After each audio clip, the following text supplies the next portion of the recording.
Welcome to Conversations with the Masters. You know, we all make mistakes. Some of them are big, some of them are small, some of them are really expensive. A lot of them are like a brake. They hold us back, keeping us from moving forward.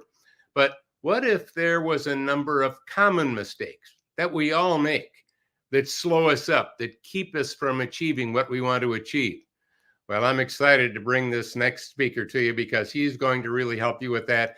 Our expert today is Skip Prichard, who will discuss 9 common mistakes that hold people back from achieving their full potential. Skip is the president and CEO of OCLC, a pioneering organization that champions global library services and research. As an innovative leader who knows the power of having a strong people-first culture, he has achieved 50, I'm going to say that again because it's amazing, 50 Best Places to Work awards. Skip knows how to navigate the intricacies of diverse sectors, including public, private, and non-for-profit, by the way, generating revenues exceeding $1.5 billion. He is the author of the Wall Street Journal bestseller, The Book of Mistakes, 9 Secrets to Creating a Successful Future, and he's an amazing keynote speaker who has presented to leading organizations worldwide. Matter of fact, he's been all over the world recently giving speeches. Welcome, Skip. Thank you. It's great to be here, Dan. And I anticipated a fabulous discussion, and I knew it would be linked to mistakes, which was one thing that may be a mistake, to be an executive and then be branded as the mistake guy. I don't know if that was so smart, but maybe we'll see. Well, the biggest lessons in life does not come from our successes, right? The biggest lessons come from our mistakes. And it's amazing to me how many people make mistakes. I'm even talking leaders or entrepreneurs. We make mistakes, but don't make sure we capture what did we learn from it and then change our behavior. But yeah, I would say how true. I learned early on, we are wired to be more interested in people's struggles than their successes. We just, if you meet somebody and they have it all together, or you're just following some glorified Instagram feed where everything's picture perfect, that's not as appealing. And when you work with somebody, an entrepreneur who says, I messed this up, I struggled this, I went bankrupt over here, et cetera, and here's all the things I learned. What an incredible difference in terms of the learning and the engagement, from my perspective anyway. Absolutely. So once again, with that, biggest lessons come from our mistakes, not from our successes.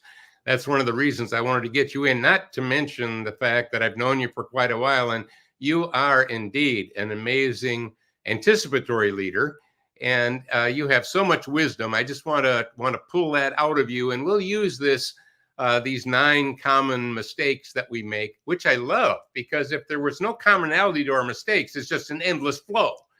But if there again are a number that you have found, because you're a researcher and you have a research company, if you find there's some common ones, and I know about those ahead of time, I can be anticipatory, pre-solve the problem, and not be making them. So tell me about, first of all, what really motivated you to write this book? Well, I grew up in a very different family, and that family was one where we took people in from all over the world, all races, religions, you imagine, but most of the people were abandoned, addicted, abused in some way, and people that were in trouble. And I watched people, some would stay for a night, some people stayed with us for years, and I would watch the divergent paths. Why was it that somebody would come into the home, start maybe going back to get their education, maybe at a local community college, and then go on, and somebody else would end up homeless again or back on drugs? Why is that?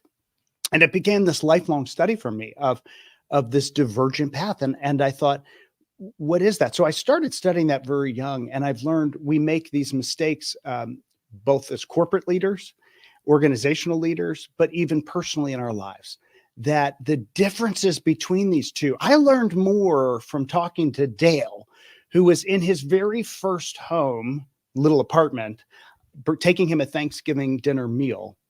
I learned more from him than I did from some leadership seminars, because he said, here's how I messed up.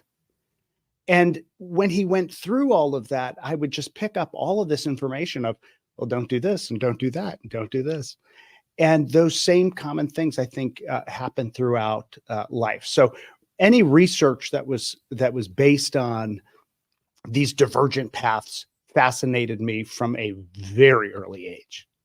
Yeah, I really like that. Well, you've got 9 of these common mistakes. We only have so much time, and I want to make sure that we're making whatever we talk about actionable for our viewers, so that they, as we go through these, there's maybe something that they can do, or that you might suggest they do. That would be nice. So let's go through a few of those. Give me one. Well, the very first one is working on someone else's dream. And this, Dan, is rooted in research of the dying. When you ask people who are near death, what do you regret? What would you do differently? They often will say, I wish I had been more true to myself. I wish I would have been bold enough to do this. And so often that's such a big mistake in life, that we don't early on realize, what is it that drives me? What is my purpose? And, we think about this from a personal success perspective of, what's your purpose? Am I serving my mission? I'm happier, personal fulfillment. If I am, I'm going to do better, apply myself more. But I've found that mistake is not just personal, but translates into entrepreneurial or organizational or large company settings, because we're not working on someone else's dream.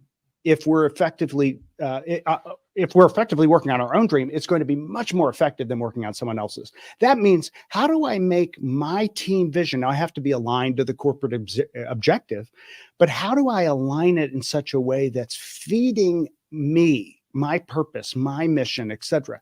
And then I'm going to be engaged at a much different level. I'm going to be emotionally engaged. I'm going to be charged. It's work that's going to inspire me. It's going to give me energy. And I think looking at what that purpose is by team, by project, by division, by company, often orients you differently. Quick example, I managed one team, and we were serving the legal market. And everyone was struggling. It was actually the last team in the country. I said, we're going to be the number 1 team by the end of the year. People said, well, that's unlikely. Here's how we did it. Everybody focused on their dream, on their purpose, on what made them successful. So for instance, one person, he was extraordinary at building technology leader partnership relationships. And so he would love to golf with them. He would love to develop these relationships. Somebody else was fantastically suited and really knew what would make a difference for paralegals, knew their workflow, knew what would make a difference in how they operate, on and on and on. So instead of having everybody divided by law firm, we instead divided by a different category. And so one person could be out all day long now, only doing what he loved to do with technology partners, talking about technology and where it was going in the legal industry in that case, where someone else could be focused purely on what she really wanted to do.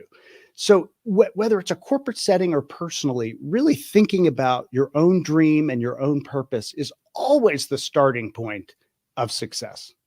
Yeah, and from an organizational standpoint, as a leader, let's say I'm one of your employees. If I'm working really hard to help you with your dream, it's not as good as if I'm working really hard to accomplish our dream. In other words, I've got to own the dream. And you've got to sell it as a leader so that they can get it. And often it's not, here's our purpose statement, here's our mission statement. But sometimes it's painting either a verbal portrait of it, or better yet, even a drawing of it, so you can see it visually. You can capture it, and it fits. It's something you'd want to tell your son or daughter about. I mean, how many of us have a son or daughter that doesn't really know what you do, and probably doesn't care? What if they did? What if they did know? What if they did care? I bet you would care more too. Well, I think does that play into what you're talking about? It absolutely does. I think the most exciting part of your comments was that you're an employee of mine. So thank you for that. I like how you start because that'll change everything. We'll be in much better anticipatory position. Yeah, I do think it matters that way. I think some people mistakenly think if I'm working on my own dream, I have to go off and start my own business. That's what you're saying, that it has to be my enterprise. And it may be that, but that's not really what it is. It's really aligning what my skills are, what gives me passion and energy, and my team, and feeding that into the larger purpose, because we can't all create, our own purposes and our own mission statements and say, well, I'm not doing this, etc. We all have bad days. We all have times when we do things that we don't like to do. We try to minimize those. But in general, I'm going to be happier, more engaged, a better employee, a better leader, a better family member, friend, if I'm engaged in those things where I'm best suited and I'm developing my skills and I'm in what people think is my natural giftedness. And that all stems from knowing so a lot of self-awareness is important. And then deliberately developing those skills where I can see it taking my career, where I can see it taking my team. Yeah, one of the little side note I want to throw in there is that our teams, all of our employees or our teammates, we all have hidden skills that are very powerful. What if we knew what they were? Now, here's an example. I was working with a defense contractor. I was with their leadership team. This case, it was their top people. There was about 40 people in the room. And again, they sell to the government. That's all. That's what they do. They don't sell to businesses. And they had developed something that would be unbelievably great. They could really do well selling it to business, not just to government. And the CEO said, well, we don't know how to sell to businesses. We only know how to sell to government. And I said, well, I don't know if that's true. Let's just do a little survey in the room. How many of you before working here sold to businesses? And, half the room put their hand up. So actually, then maybe there's more competency than we thought we had. You see where I'm going? So what if we did a little skill assessment, or as you used a great word that I love, a gift assessment, to find out what those extra hidden ones are. So as a leader, I've got a portfolio of, let's give that to John, give that to Mary, so that we can deploy our resources using what you talked about. Dan, people will always surprise you with the talent that they have in the room. Yeah. And you could use something completely outside of it as an illustration of your point, which is ask people, if we were doing a talent show, what would you do? And you'll find you have a comedian. You'll find you'll have a violinist. You'll find you'll have a lead singer of a rock band on weekends. You'll find all of these disparate things. If that happens with things like music or sports or something else, how many more of those things could be uncovered that you didn't realize, well, this person has this skill? I mean, it is actually keeps me up at night, is trying to uncover the potential that people have. It may be skills they know. And if you really do a gift assessment, it's sometimes gifts and skills they don't know. And if you as a leader can uncover something, some skill, some magic that they don't realize they have, and then cultivate that, feed it, make sure that it's watered and cared for, and it grows into something, that's extraordinary. That's an extraordinary leader. And they will be more loyal to you, and it will change the trajectory of their career. Well, I love this. Now, we've only done 1 of 9. We may not even get to all 9. I don't know. But let's tap into another one and see where we go with that. So the second mistake is allowing someone else to define your value. And I'll let that sink in. Allowing someone else to define your value. The example I use in the book is, let's take a nickel, right? How much does it take to manufacture a nickel? It's like 3 times the amount that's on that nickel. It's not 5 cents, it's 14 plus cents. And yet it's valued at 5 cents. Why is that? Well, it's valued at that because someone stamped that that's the value. And so often we allow someone else to declare our value. And that changes everything. In elementary school, someone says, Dan, you're not a good speaker. You should not be in public. You're going to put that in your head, and it's going to affect you for the rest of your life. Now, it may be for some people the drive that says, now I'm going to become, in your case, one of the leading speakers in the world on topics. Or in most cases, it doesn't. In most cases, those negative labels stick. We allow these negative labels to stick to us. This matters personally. It matters even more corporately. If you look at genius advertising, right? Even think back to Mac early advertising and IBM. It was, the back and forth branding of this person's sick and they're getting viruses all the time. We're innovative, think differently. Whatever that is, it's saying we're going to put our label on the competition. If you can label your competition and it sticks, you win, right? You cannot allow negative labels to stick to you, to your identity, to your purpose, to your brand. It matters big time. And people think, okay, well, that matters for corporate advertising or corporate marketing, or it matters individually. It actually also matters for your individual team, right? Your team, you as a leader even, have a brand in your organization. What is that brand?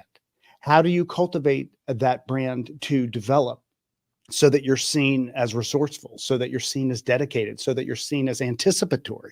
You're going to have a completely different brand if you do that than if you simply allow someone else to define your value. So we all thin slice. Malcolm Gladwell made that famous. We thin slice people, we make quick judgments. And that judgment can be really limiting, or it can be very empowering. But I would suggest leaders have much more control over where you are than you think. If you are deliberate about, how do I want people to perceive me, my team, my career, my company? Yeah, as a matter of fact, I'll just make a statement right now. Everybody watching this, your job definition is already obsolete. The world's changed. We're doing things today that was impossible just 2 years ago, just 1 year ago. And by the way, it's not slowing down. So how do we become more relevant? Because if I can become more relevant, I'll have higher value. It's going to be, there's an old saying, if it is to be, it's up to me.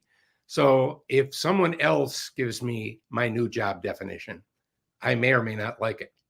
But if I look at the direction things are going and the added value I can create, and I rewrite my own job definition, well, now you're shaping your own future. I would suggest that might work better.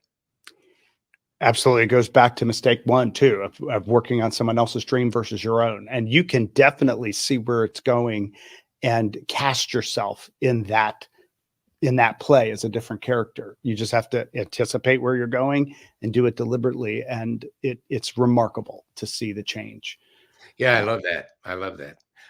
Let's try another one, because I don't want to end up not covering them. And but I want to dig in, but I also don't want to leave some out. Well, happy to, and I'll tell people as they read along, you may think, okay, well, I know these mistakes.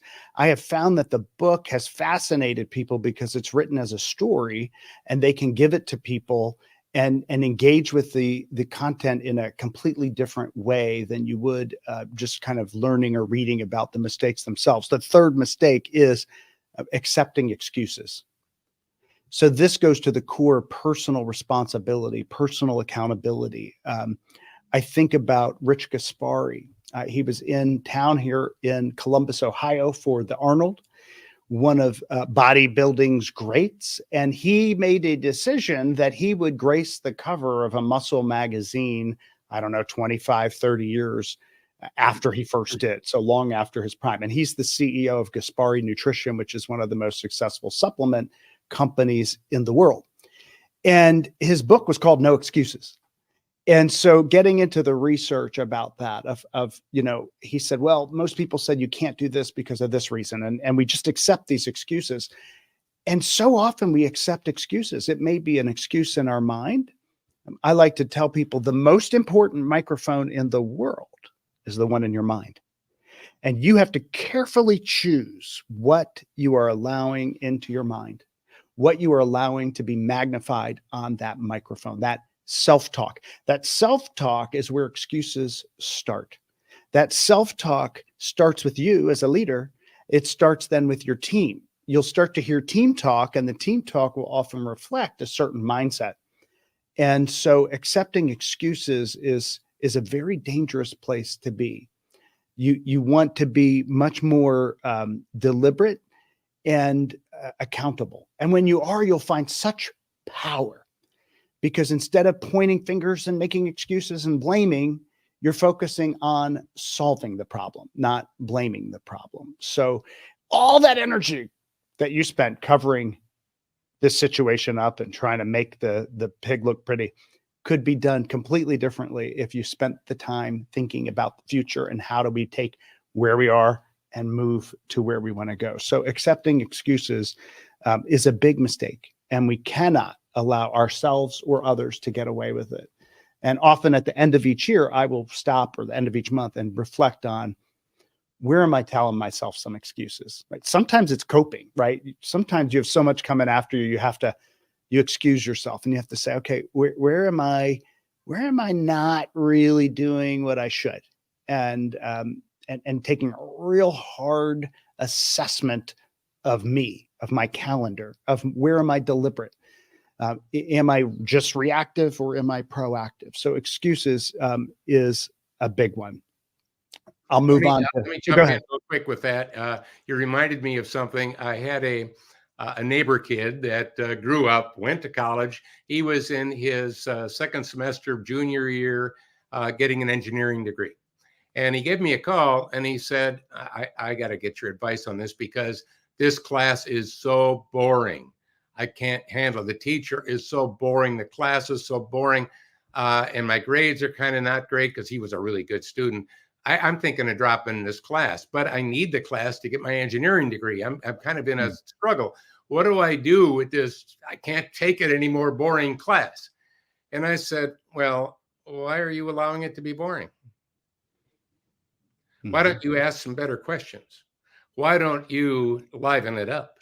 And he took my advice. He called me back about a month later and said, boy, the teacher came alive. And now it's one of my best classes. The whole class, they're contributing more. See what I mean? It's exactly what you're talking about. He had an excuse. The teacher's boring. The class is boring. And it's like, well, most problems can be found by looking in the mirror in the morning. And, what are you doing to allow it to be boring? So. Right, Dan, we're so often, we think we're passive as an audience member, maybe watching a lecture. In your case is this beautiful example. And we think we've been cast in this play where we're just supposed to watch or take it in. But instead, this play hasn't been written. We're writing it. You choose how to write it. And it starts with what's in your mind, right? So your mindset starts that first thing in the morning. And that choice that this student made with your wise counsel allowed him to make that shift. And oftentimes it's a shift personally like that, or it's a shift on a team that says, we can't do this. It's not working. We don't have the budget. We don't have the resources. We don't have the people. That's a mindset. There are other ways to do it. Right? So constraints often are what fuels creativity and success. Not, I have all the resources in the world, right? If you look at the biggest inventions, oftentimes it's in the garage. Why is that? Constraints. And you've talked about this in various ways over the years, Dan. So I think accepting excuses is a big one. Another one. Wait, before you go further, hold it. Right now, I want everybody to know this is a great book. Let's put that book up on the screen.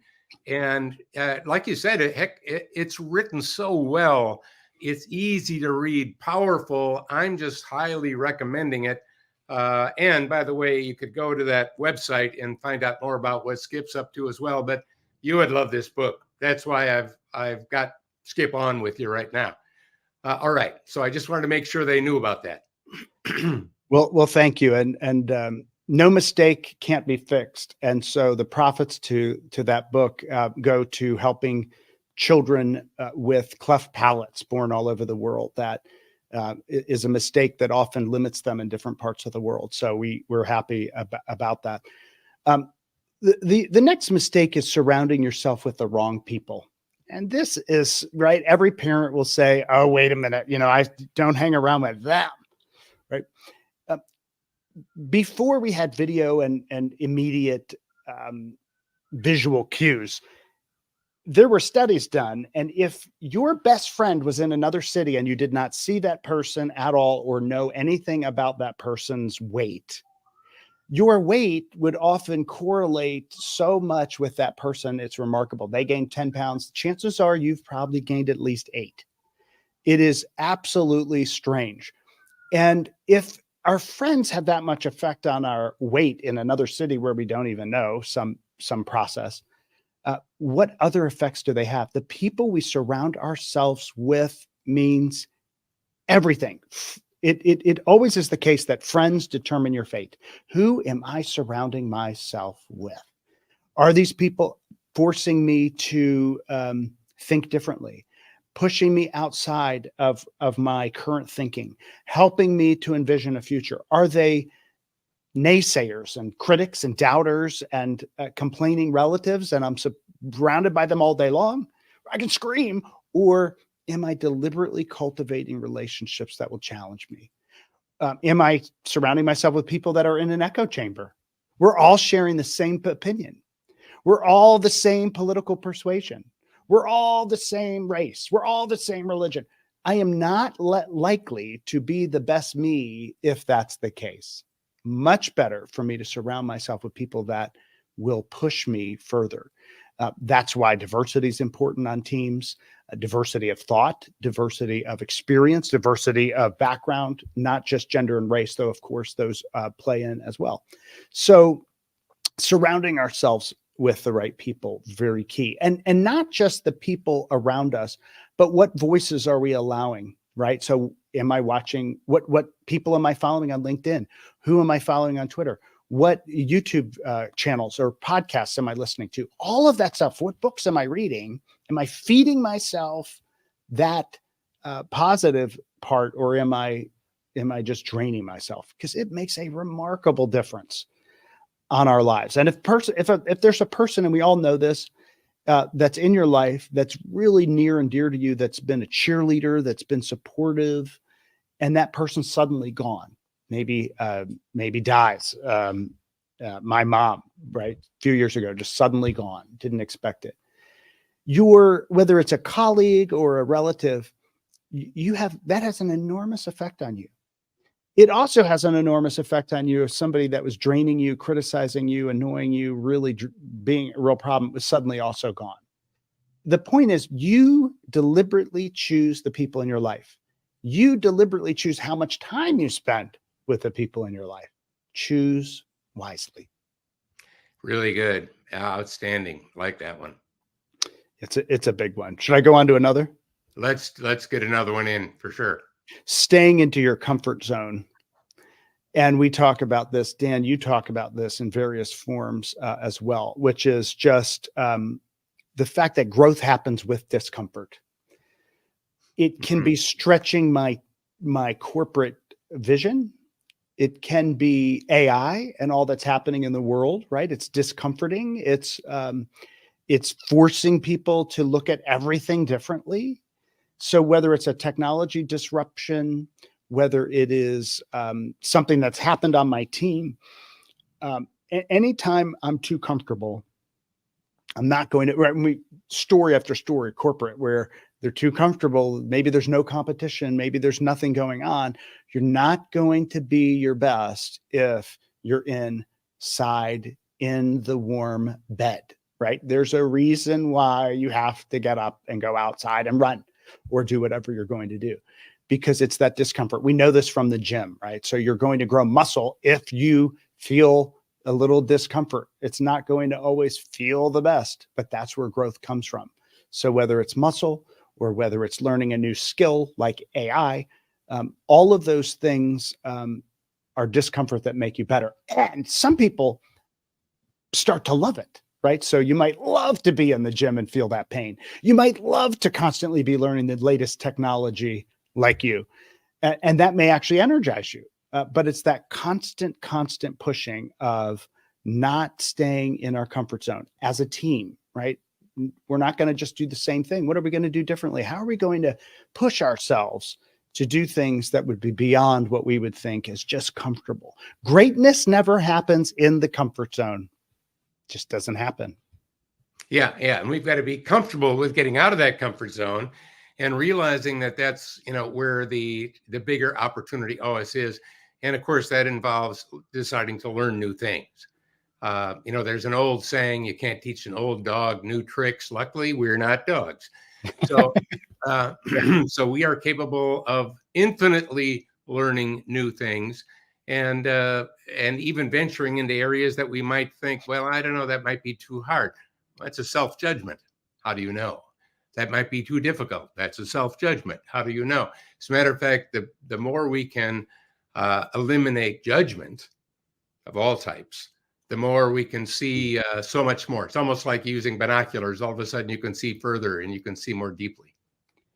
Yeah, absolutely true. And I think that it puts a different lens, right? And anytime you put a different lens on something, you end up with more power, with more focused energy.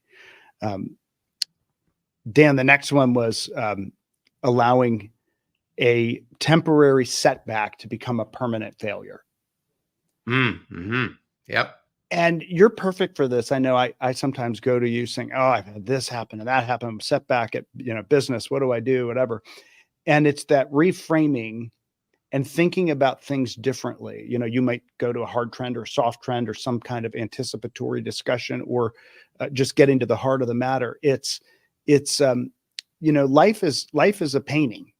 My daughter's an artist, so I think about art in this way, and you don't have to let that painting dry, right? If it's a mistake, keep painting over it, right?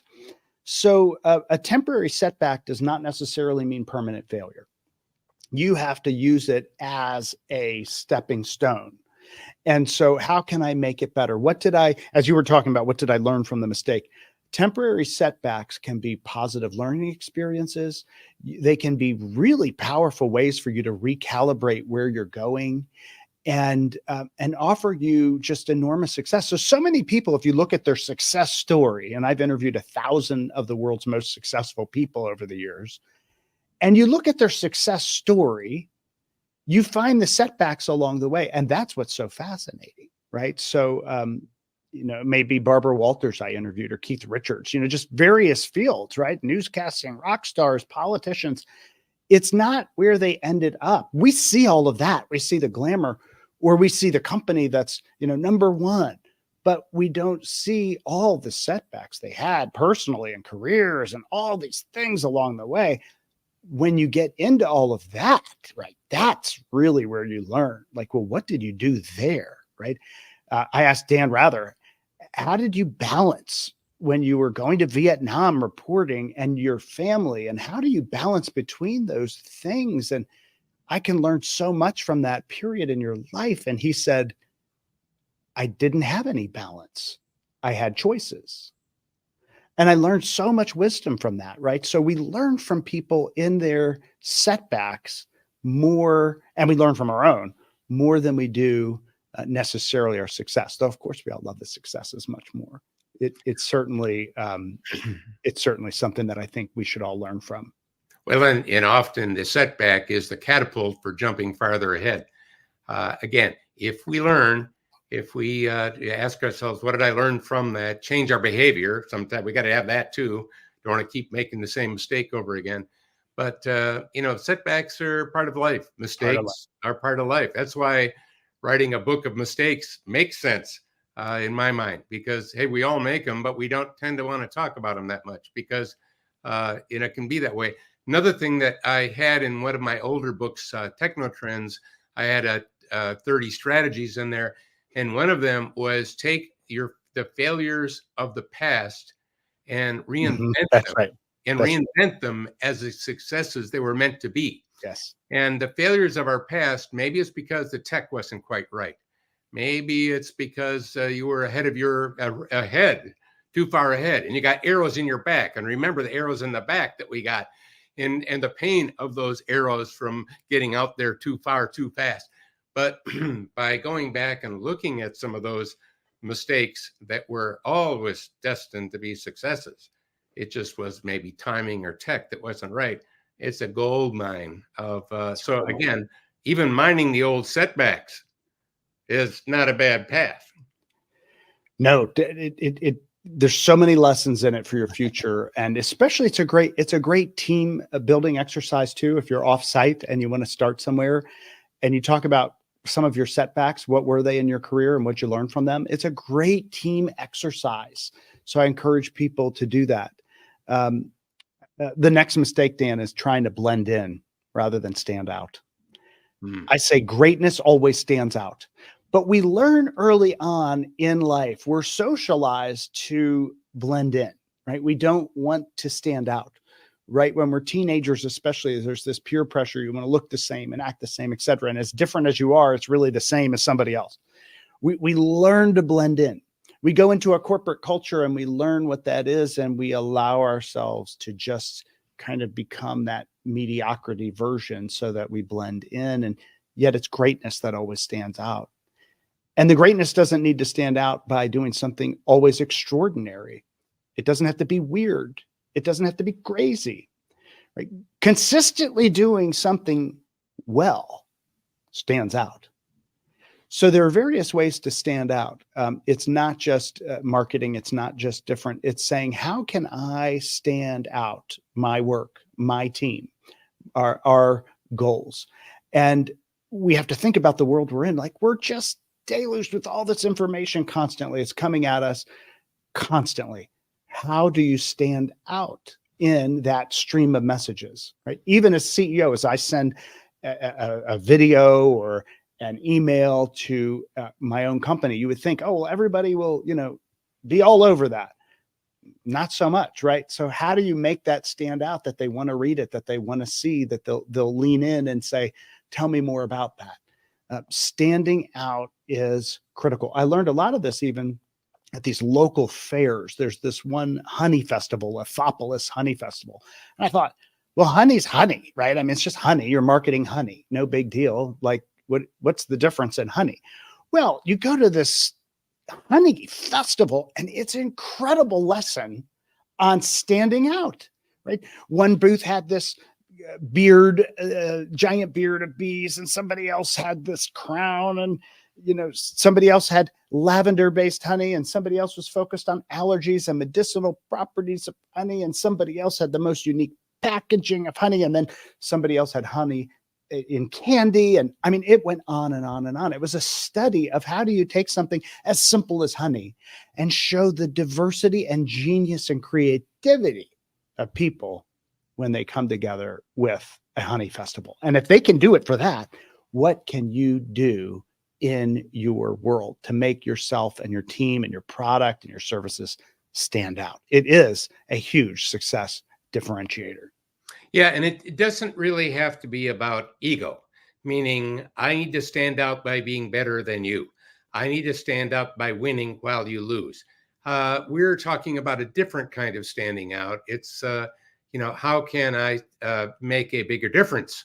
How can I add more value? How can I, quadruple the value that I offer, and maybe do it with less work? Those kind of things. So I just want to differentiate this. This isn't an ego game we're talking about. It's something else. No, it may be standing out by our values, by our ethics, by what we do, right? So there are companies that will have a value and will stand out that way because of that. So it isn't just ego, or even it's not about ego at all. So that's good. It also plays right into with that question and comment of ego, Dan. The eighth one, which is thinking there's a fixed amount of success in the world, right? That kind of drives ego.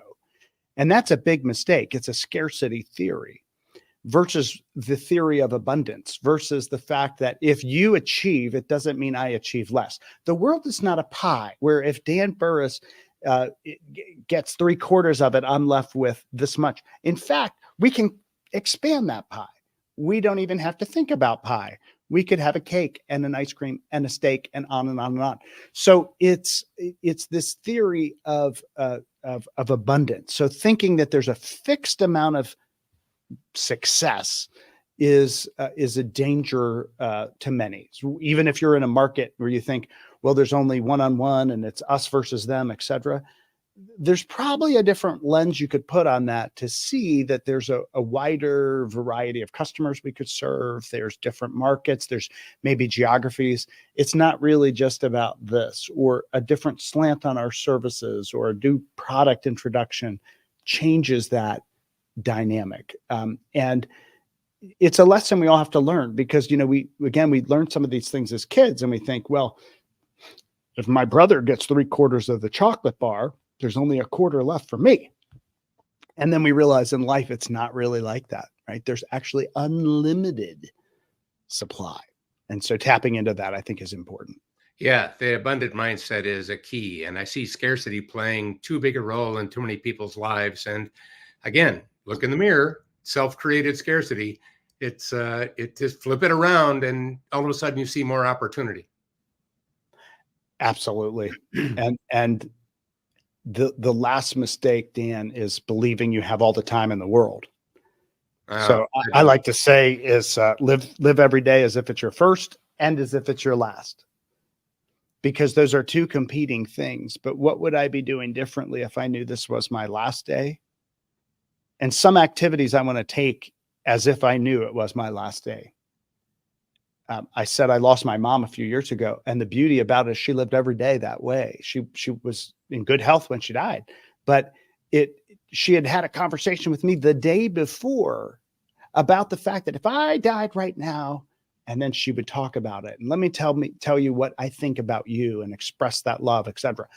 And the beauty of living that way is that you're always expressing yourself at a deeper level than you would if it was just transactional.